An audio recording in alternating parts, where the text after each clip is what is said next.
Shalom Elohim Bapak Ibu sekalian. Puji Tuhan, kita hari ini telah merayakan Paskah. Tetapi ada hal yang mau saya sampaikan tentang Paskah Tuhan ini. Seharusnya saya sampaikan minggu lalu, tetapi ini yang masih ada kaitannya. Ya, perhatikan baik-baik bahwa ada 3 hari yang suci yang telah terjadi 2000 tahun yang lalu. Ya, ada Jumat Agung, ada Sabtu Suci, dan ada Minggu Paskah. Jumat Agung itu berbicara tentang Yesus yang mati, mengalahkan maut, menaklukkan dosa. Yesus yang mati menaklukkan dosa. Jumat Agung. Kematiannya begitu layak karena dialah satu-satunya anak domba yang pantas untuk menebus. Tidak bisa anak domba yang biasa. Ini anak domba yang tidak biasa, yaitu anak domba Allah. Disebut anak domba Allah karena dia berasal dari Allah.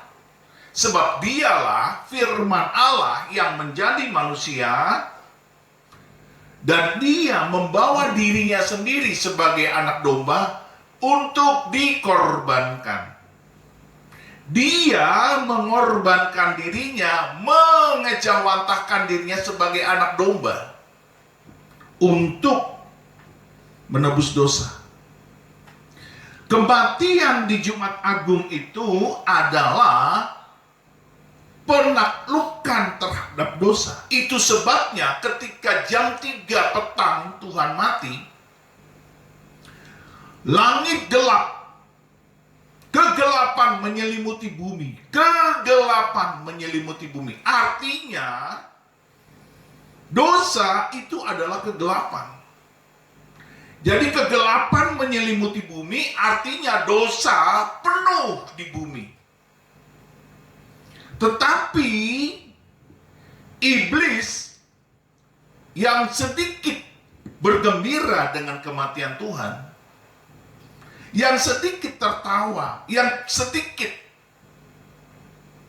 bergirang, sesungguhnya Tuhan telah mengalahkan dosa. Dosa itu yang tidak bisa menyelamatkan manusia. Dengar baik. Ada banyak manusia di muka bumi melakukan treatment untuk hidup suci. Ada banyak manusia melakukan tata cara untuk hidup benar, untuk hidup saleh, untuk hidup baik. Sebagai apapun dia agamanya, mereka melakukan treatment demi treatment untuk mencapai kesucian dan kesalehan.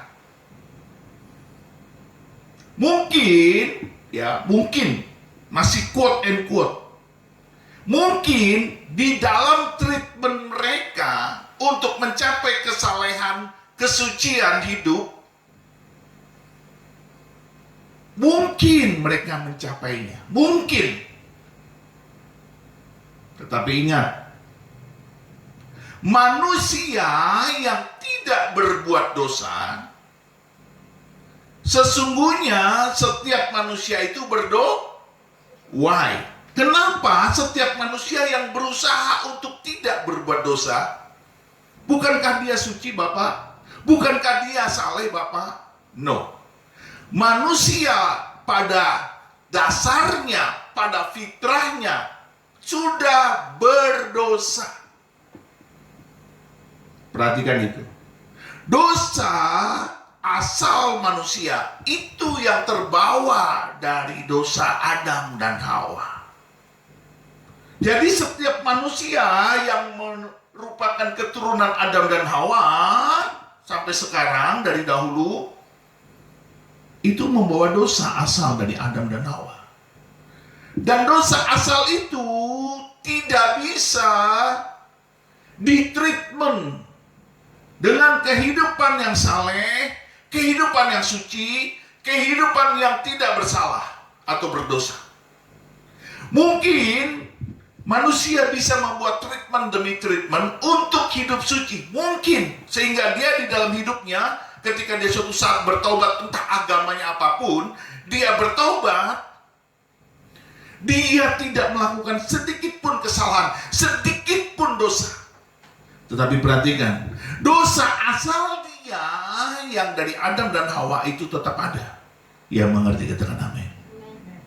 Walaupun sesungguhnya treatment demi treatment yang dilakukan manusia itu kelihatannya suci, kelihatannya benar.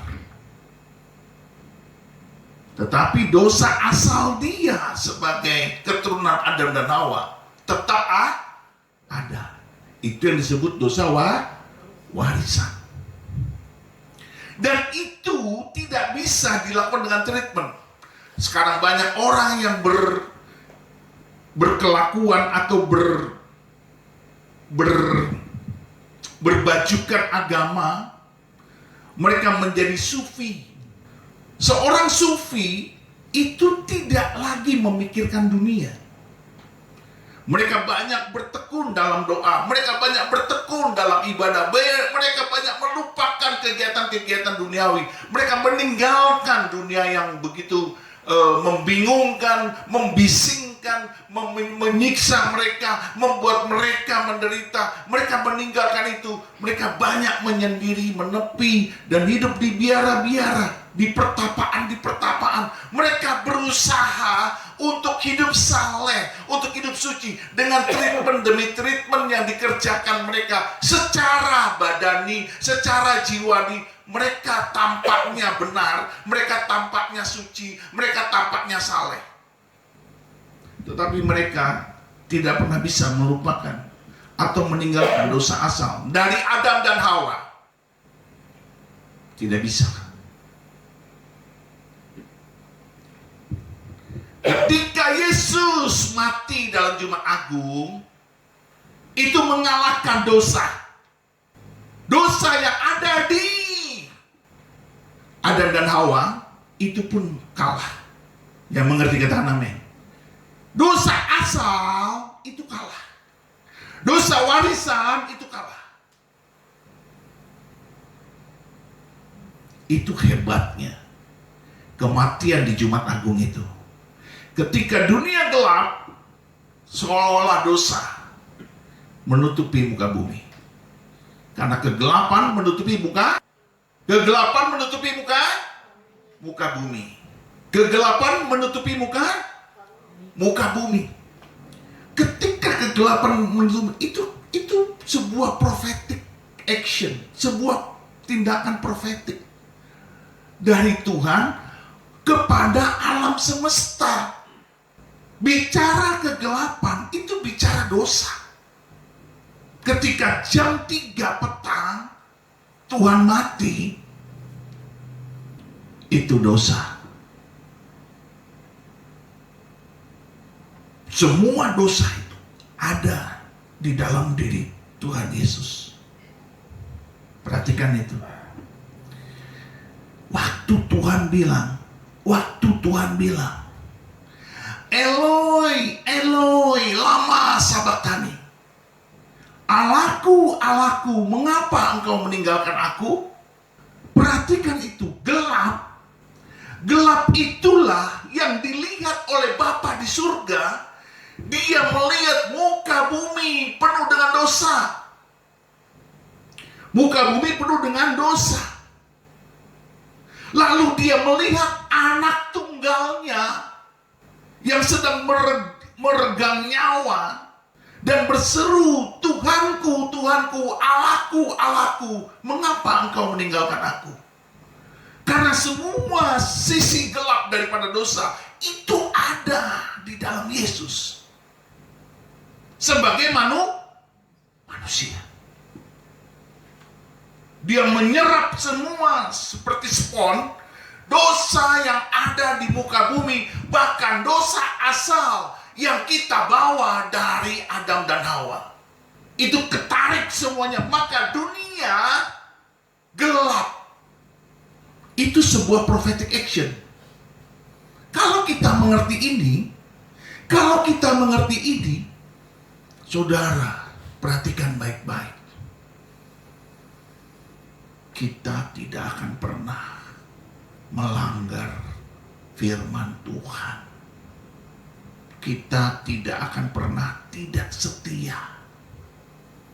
Kita ingin hidup benar. Karena semuanya sudah dilakukan Tuhan 2000 tahun yang lalu di Golgota itu. Dia menyedot semua dosa, makanya bumi gelap. Ngerti nggak kita? Halo? Kenapa dunia gelap? Kenapa bumi gelap? Kegelapan menyeliputi bumi. Karena gambar dosa yang buruk itu disedot semua sama Tuhan. Sekaligus prophetic action itu untuk menggambarkan dunia berduka. Dunia berduka karena dosa. Gelap. Ini yang harus kita sadari. Dia sudah melakukan itu 2000 tahun yang lalu. Ketika dia berseru-seru, Tuhan, Tuhan, mengapa kau meninggalkan aku? Karena Bapa di surga tidak bisa melihat kedosaan daripada anaknya. Ketika semua dosa itu tersedot ke dalam dirinya. Semua dosa itu ada pada dia. Maka Tuhan berpaling. Bapa di surga berpaling. Tidak sanggup melihat anaknya. Dengar baik, ketika Yesus dibaptis, Bapa di surga bilang apa? Inilah anakku yang kukasihi, kepadanya aku berkenan. Lalu ketika disalib itu, tiba-tiba seolah-olah Tuhan tidak berkenan kepada anaknya. Makanya Yesus berseru, Eloi, Eloi, lama sabachthani. Itu kan dua hal yang kontras. Saat dibaptis Tuhan berseru, inilah anakku yang kukasihi, kepadanya aku berkenan. Tetapi pada saat disalib, Yesus bilang, Eloi, Eloi, lama sabachthani. Itu dahsyat prophetic action. Sebuah tindakan nubuatan alam semesta untuk menggambarkan siapa yang disalibkan ini. Kegelapan menyelimuti artinya dunia gelap. Tetapi dengar baik, itu bukti Yesus mengalahkan dosa. Belum mengalahkan maut. Kapan dia mengalahkan maut? Saat dia bangkit di hari Minggu.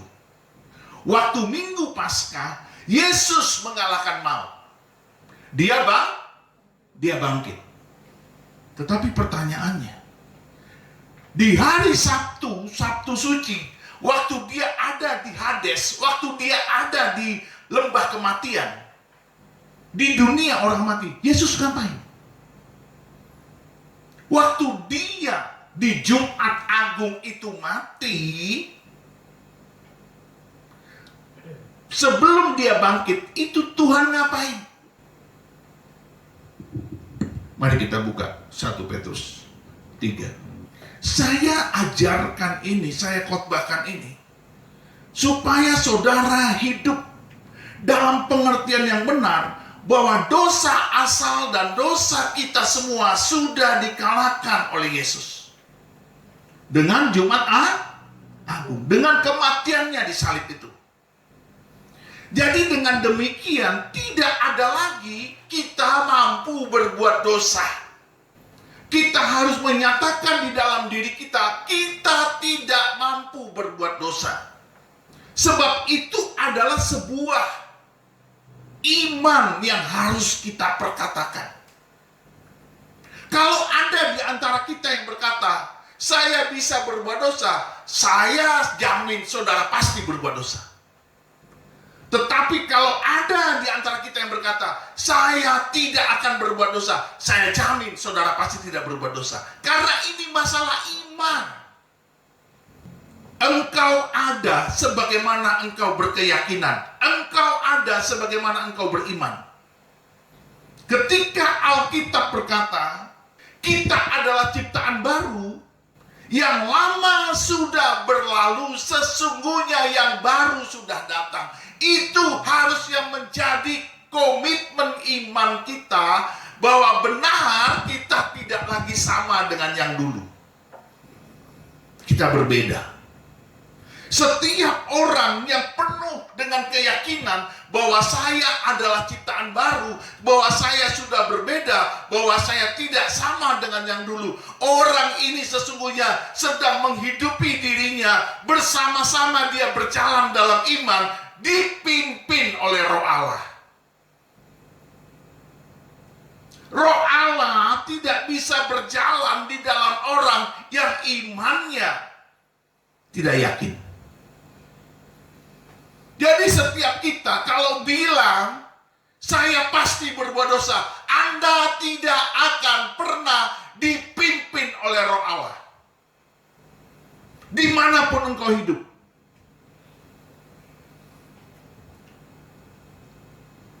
Dengar. Mutiara jatuh di comberan. Saya mau katakan kepada saudara, itu mutiara apa bukan? Itu mutiara apa bukan? Saudara, harusnya kita seperti itu.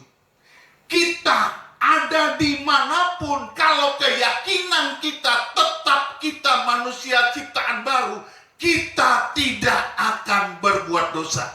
Sebab Roh Kudus, Roh Allah akan bekerja bersama dengan kita untuk memampukan kita sebagai ciptaan baru. Roh Allah, Roh Kudus tidak akan bisa bekerja bagi orang yang punya keyakinan iman yang salah. Makanya kita harus mengerti betul apa makna Jumat Agung itu.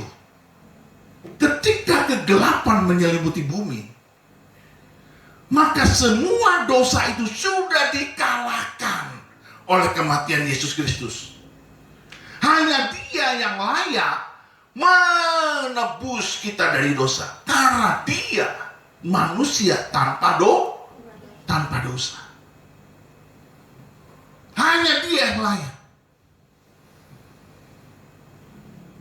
Saya sungguh mengatakan kepada saudara, kesulitan saya adalah ketika saya hidup di tengah-tengah orang-orang manusia, saudara seiman, yang perkataannya penuh dengan kebimbangan, penuh dengan keraguan, penuh dengan ketidakyakinan, dan itu merusak iman saya ketika saya mengikutinya atau mengatakan iya dan amin.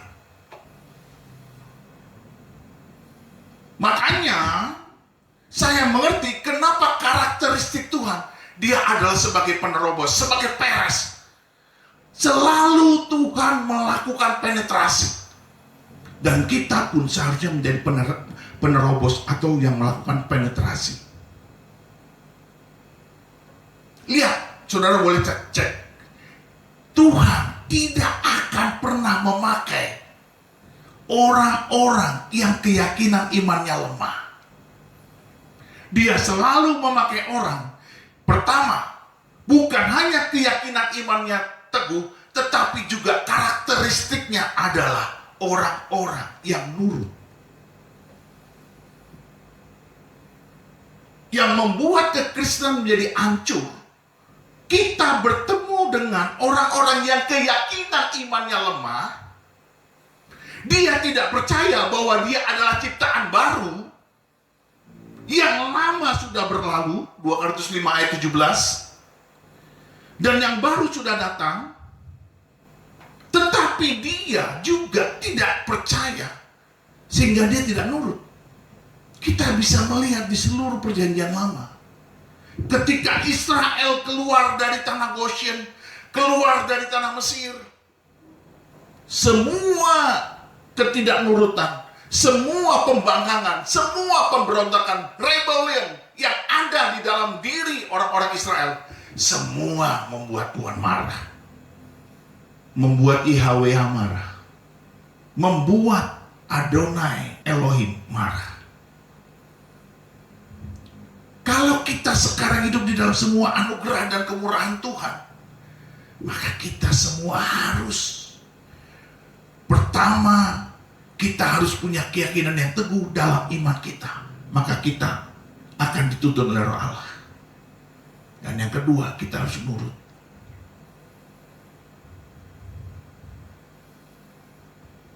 Dia katakan iya, tidak katakan tidak. Itu paten sekali. Maka saya melihat anak-anak Tuhan yang hidupnya morat-marit, carut-marut, itu karena tidak punya keyakinan iman yang teguh. Tidak punya. Tidak punya. Sudah itu ditambah tidak nurut. Keras kepala, pembangkang, spirit memberontak.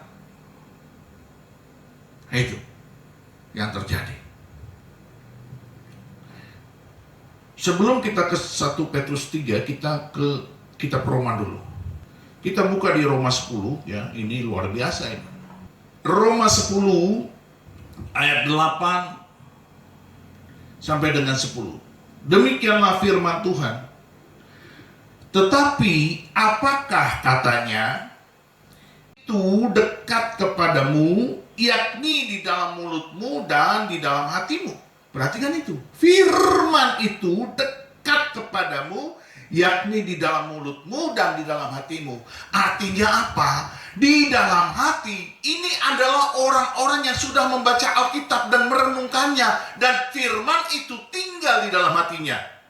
Bagi orang yang tidak pernah membaca Alkitab, tidak pernah merenungkannya, tidak akan pernah firman itu tinggal di dalam hatinya. Tidak akan pernah. Jadi jangan menuntut Anda beriman. Tidak akan pernah Anda beriman. Sebab firman itu tidak pernah tinggal di dalam hati Anda. Mengerti? Ya, jadi jangan menuntut hidup hebat ya kalau imannya nggak ada. Mohon maaf ini, Tuhan keras. Tapi dia sudah mengatakannya. Firman itu dekat kepadamu, yakni di dalam mulutmu dan di dalam hatimu. Artinya kalau dia sudah tinggal di hatimu, maka mulutmu tinggal mengucapkannya saja. Seperti Elia berkata, kalau tidak kukatakan, maka hujan tidak akan turun. Kalau tidak aku katakan, maka hujan tidak akan turun. Jadi dia begitu percaya dengan perkataannya karena firman iman sudah tinggal di dalam hatinya. Tuhan, yaitu Roh Kudus, ada di dalam hatinya. Bagi orang yang seperti ini dahsyat hidupnya. Jadi kita bisa melihat sekarang orang-orang yang dahsyat dengan orang yang tidak dahsyat. Keyakinan yang tidak teguh dan tidak nurut. Itulah firman iman yang kami beritakan. Sebab jika kamu mengaku dengan mulutmu bahwa Yesus adalah Tuhan dan percaya dalam hatimu bahwa Allah telah membangkitkan dia dari antara orang mati, maka kamu akan diselamatkan. Ini keyakinan yang teguh. Sebab jika kamu mengaku dengan mulutmu bahwa Yesus adalah Tuhan dan percaya dalam hatimu bahwa Allah telah membangkitkan dia dari antara orang mati, maka kamu akan diselamatkan. Seberapa banyak kita begitu yakin seyakin-yakinnya Yesus telah menebus kita. Seberapa banyak kita begitu besar hati bahwa Yesus telah menyelamatkan kita pada saat Jumat Agung itu. Maka ini masalah iman. Iman tidak kelihatan, tapi dia berkorelasi dengan cara hidup kita, berhubungan dengan cara hidup kita, berkaitan dengan cara hidup kita. Karena dengan hati orang percaya dan dibenarkan, dan dengan mulut orang mengaku dan diselamatkan. Ini keren banget. Orang yang percaya pasti dibenarkan. Siapa yang membenarkan? Tuhan. Jadi kalau iman kita yakin, maka percayalah, Roh Kudus pasti setuju dengan kita. Kalau Dia setuju dengan kita, maka apapun yang kita kerjakan pasti dibelanya. Pasti dibelanya. Seperti ketika Elia berkata, kalau tidak aku mengatakannya, maka hujan tidak akan turun. Maka ketika Elia berkata kepada Ahab, pergilah, telah aku dengar derai hujan, dan hujan itu akan badai. Dan terbukti ketika Elia mengatakan itu, hujan badai terjadi. Keyakinan iman seperti ini harusnya kita miliki. Maka kita tidak bisa berkata kita ini orang biasa. No, kita ini orang luar biasa yang telah ditebus. Kalau gitu Pak Pendeta, kita akan berbeda dengan orang lain. Ya betul. Dalam keyakinan, dalam iman, kita pasti berbeda. Pasti berbeda. Di mulut saya, ketika saya mengatakan bahwa saya pasti sembuh dari sakit mah, orang lain tidak percaya karena saya sudah mahnya akut. Maka saya sembuh. Karena keyakinan ketika keyakinan iman itu iya dan amin, maka Roh Kudus bekerja bersama dengan saya. Ada seorang pendeta, dia mendoakan orang-orang sakit sembuh, kecuali satu, sakit diabetes. Tidak bisa dia sembuhkan. Kenapa? Karena dia beriman bahwa sakit diabetes itu adalah sakit yang berat, sakit yang parah, sakit yang tidak mungkin disembuhkan. Maka terjadilah seperti iman dia. Yang mengerti katakan amin. Saya mengatakan demikian. Apakah Yesus mati disalib? Mati disalib sebagai manusia tanpa dosa, bahwa dia tidak berkuasa? Dosa saja dia kalahkan, apalagi penyakit. Yang mengerti katakan amin. Lalu ada seorang pendeta dengan keyakinan ngawur mengatakan bahwa diabetes tidak mungkin disembuhkan karena saya sudah mendoakannya berkali-kali tidak sembuh. Berarti dia sedang menyatakan dirinya lebih daripada Tuhan. Orang seperti ini tidak akan pernah dapat diselamatkan. Karena Tuhan bilang apa? Karena dengan hati orang percaya dan dibenarkan, dan dengan mulut orang mengaku dan diselamatkan. Ini penting kalau kita mau mengalami keselamatan hidup.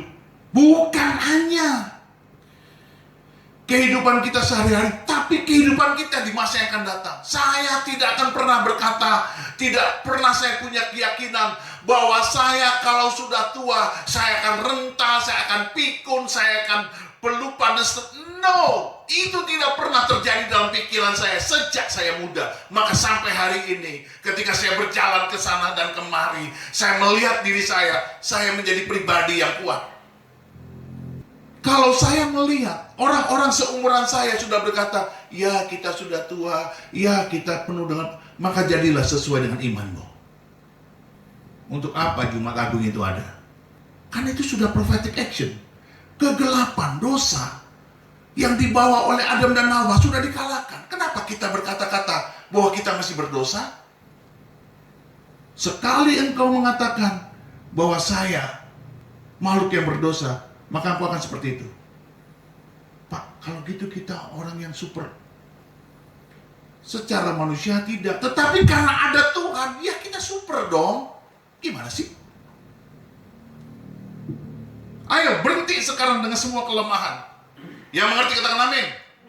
Saya ingin mengalahkan keyakinan-keyakinan palsu yang ada dalam diri saudara, yang selama ini mendera, menyiksa, membuat saudara tidak bahagia, tidak hidup dalam iman. Kelemahan demi kelemahan selalu ada. Kalau iya katakan iya, kalau tidak katakan tidak, maka engkau hidup. Jangan no.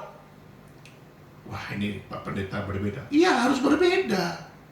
Karena Jumat Agung itu harus kita renungkan dong. Jangan cuma celebration. Kita kalau celebration lama-lama kita menjadi lemah. Kalau sekedar upacara, perayaan Jumat Agung, perayaan Minggu Paskah, akhirnya kita lemah karena keyakinan iman kita tidak teguh. Karena kita tidak mengerti apa itu artinya kegelapan menyelimuti bumi. Apa artinya itu? Eloi, Eloi lama sabachthani. Semua dosa itu sudah disedot oleh Tuhan. Bahkan dosa yang akan kita lakukan tahun-tahun yang akan datang sudah Tuhan lakukan 2000 tahun yang lalu. Itulah mukjizatnya. Sudah Tuhan sedot semuanya itu. Seluruh dunia, maka dia layak untuk ditebus oleh karena Tuhan.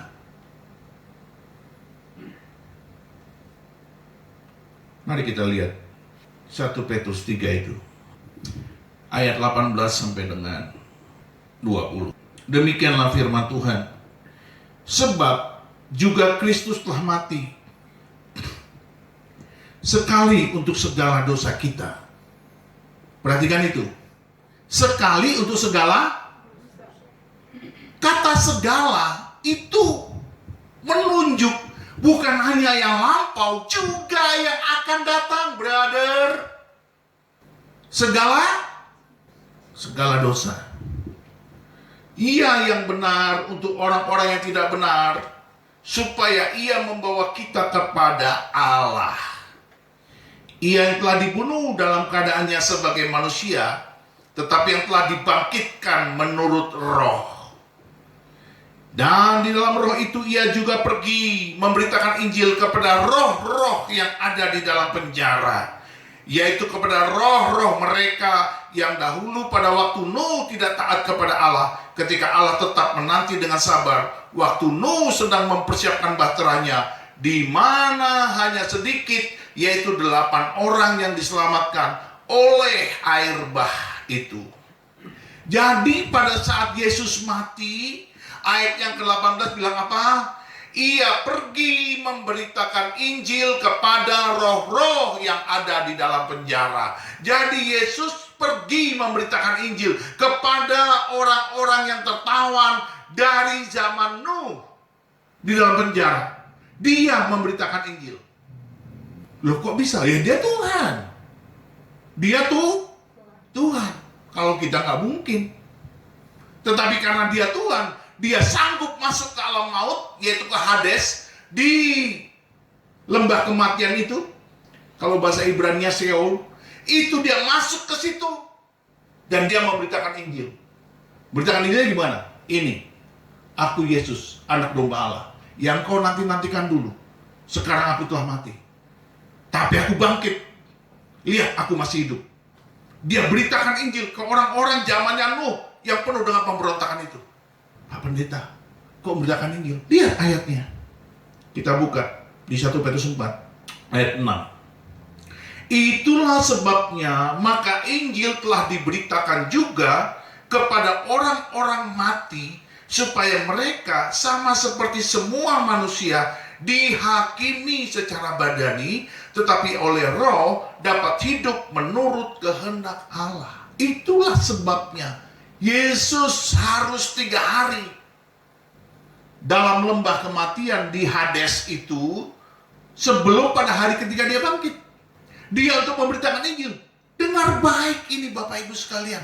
Orang-orang di zaman Nuh saja Tuhan beritakan Injil. Kenapa kita sekarang tidak memiliki keistimewaan dan tidak mengambil hak istimewa itu untuk sungguh-sungguh percaya kepada Yesus Kristus? Sungguh-sungguh percaya itu artinya saudara dan saya melakukan kebenaran firman Tuhan dengan baik dan benar. Setia. Tak.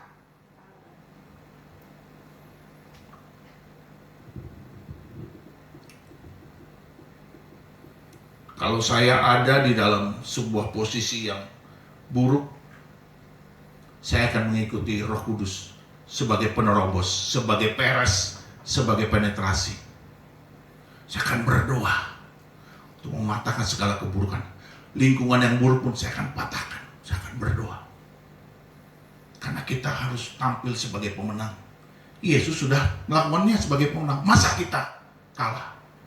Karena ini keyakinan iman. Saudara tahu nggak? Ini saya kasih tahu ya. Rumah kami di Jatiwaringin itu sekarang lebar-lebar jalannya. Anda tahu kenapa itu? Saya mau kasih tahu ya. Saya bukannya mau sombong. Ketika saya tinggal di situ, itu jalanannya kecil dan macet. Jalanannya kecil dan macet. Dengar baik. Saya tinggal di situ, saya berdoa. Saya mematahkan, saya bernubuat. Anda lihat sekarang jalanan itu lebar-lebar. Lalu ketika saya di kantor, ada teman saya yang sombong, ya kan, orang Kristen. Dia memuji-muji. Ini kan kalau ini tol, ya, saudara lihat ini tol ya. Kamu lihat ini bagaimana sebuah prophetic action terjadi. Ini tol arah ke Pangkalan Jatiwaringin. Itu tempatnya indah. Dan dia puji bahwa itu tempat orang-orang berjualan yang resto-resto yang kulinernya tuh mantap-mantap. Tetapi dia mengejek dari tol sampai ke Pondok Gede pasar itu. Dia ejek. Itu kumuh, selam, dan menakutkan. Ketika dia ngomong gitu, saya iyakan, tapi dalam hati saya, kamu tunggu. Saya tidak percaya. Saya berdoa terus. Dan saudara lihat sekarang. Itu penuh dengan resto, penuh dengan kuliner, jalannya lebar-lebar. Anda mengerti nggak? Saya mengatakan ini sebuah doa. Doa mematahkan segala keburukan situasi, kondisi di tempat kita tinggal. Kita bisa mengubah itu karena iman kita. Anda mengerti nggak sih Bapak Ibu sekalian? Jadi jangan tinggal di tempat kumuh, di tempat buruk dan Anda mengeluh. Kalau Anda tinggal di tempat kumuh, di tempat yang gelap, di tempat yang buruk, Anda harus beriman dan harus berkatakan hal-hal yang fundamental tentang kerajaan Allah turun ke bumi. Dan Yesus melakukannya 2000 tahun yang lalu. Bumi gelap. Tetapi pada saat dia menginjili orang-orang bejat dan jahat di zaman Nuh, itu membuktikan kuasanya tidak akan terbantahkan. Lalu dia bangkit pada hari ketiga. Itu membuktikan bahwa Minggu Paskah Tuhan berdaulat, Tuhan berkuasa. Karena saya concern dengan jalan Jatiwaringin itu, maka jalan itu sekarang diberkati Tuhan luar biasa lebar. Saudara kalau mau tanya saya tidak akan pernah mau ke Bekasi, saya tidak akan pernah mau ke Pondok Gede. Karena selam, kumuh. Tapi itu sekarang tantangan buat iman saya akan berdoa lagi. Inilah gunanya kita di muka bumi ini untuk menjadi terang dan gak. Iman kita akan mengalahkan segala hal yang buruk. Maka jangan katakan bahwa Allah itu tidak berkuasa. Amin. Dia saja menginjili orang-orang yang bejat dan jahat itu di dunia orang mati, di Hades.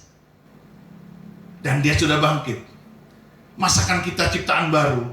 Kita tidak seperti itu. Asal nurut. Asal beriman. Iman. Kalau sudah beriman, jangan tidak beriman lagi. Terus beriman, terus berperang, terus jaga hati untuk tetap beriman. Waduh, Pak, tempat saya susah. Tempat saya, sudahlah kamu kalau ngadepin orang kayak begitu, saya tinggal aja. Oh iya. Tapi saya akan senang kepada orang-orang yang punya roh peres penerobos. Dan ini harus saya kasih tahu kepada saudara semua. Ini pesan Tuhan yang Tuhan taruh di hati saya. Ketika saya mempertanyakan Tuhan, ngapain sih celebration, pasca. No. Ini harus dirombak semua pola pikir anak-anakmu. Umatku di sini harus berubah. Kalau mau mengalami revival, itu betul-betul harus berubah. Revival tidak akan terjadi kalau kita tidak punya iman yang teguh dan kita tidak nurut. Mari berdiri. Bapa, hari ini kami percaya kepadamu bahwa kami salah, tetapi kami mau dibenarkan. Karena Engkau telah mengasihi dan mengampuni kami, maka biarlah Tuhan didik kami terus-menerus dengan kuasa Roh Kudus-Mu. Tuhan, jangan jadikan kami Kristen-Kristen penuh topeng, penuh kepalsuan, tapi sungguh-sungguh kami berdiri di atas kebenaran firman-Mu dan hidup di dalamnya. Kami sungguh-sungguh percaya kepada firman-Mu, iya dan amin. Dan kami akan berjalan di dalam kebenaran-Mu itu terus. Terpujilah nama Tuhan, Allah yang mengasihi dan mengampuni kami. Terima kasih Bapa. Hanya di dalam nama Tuhan Yesus kami berdoa dan ucap syukur. Yesus Tuhan, Kau ada di sini, terima kasih untuk pengajaran-Mu pada hari ini, sebab Kau telah mati bagi kami Tuhan, dan kami percaya kepadamu. Kau telah mengalahkan maut. Jumat Agung Engkau mengalahkan dosa. Minggu Paskah Kau mengalahkan maut karena Kau bangkit. Dan di hari Sabtu Kau melakukan penginjilan ke dunia orang mati. Kuasa-Mu besar dan ajaib Tuhan.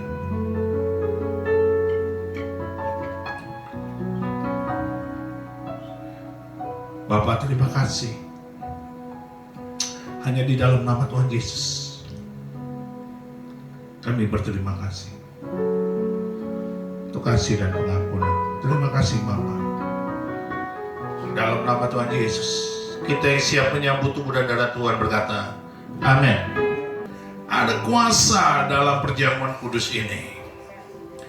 Engkau yang lemah dikuatkan, engkau yang sakit disembuhkan. Apapun penyakitmu, apapun kelemahanmu, Tuhan sanggup memulihkannya.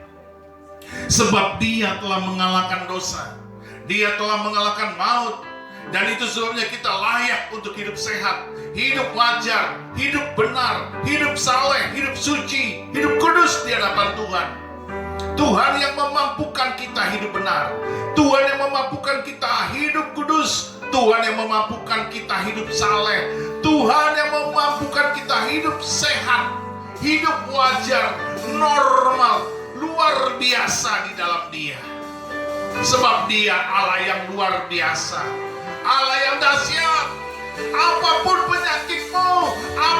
penyakitmu, bahkan sakit panu sekalipun, Tuhan sanggup memulihkannya, karena Dia telah mengalahkan maut, Dia mengalahkan dosa. Allah kita Allah yang ajaib, Allah yang perkasa. Percaya, karena firman iman itu ada di hatimu, ada di mulutmu, dekat di hatimu, ada di mulutmu. Perkatakan, iya aku percaya. Dalam nama Yesus aku sehat. Dalam nama Yesus aku diberkati. Dalam nama Yesus aku diurapi.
berlimpah di dalam tubuh, jiwa, dan rohmu. Berkat ilahi dari surga turut atas engkau. Diberkatilah rohanimu, jasmanimu, jiwamu, dan juga materimu. Tumbuh di dalam Tuhan, berakar dan berbuah yang lebat. Di dalam nama Yesus, Tuhan yang memberkati engkau berlimpah-limpah.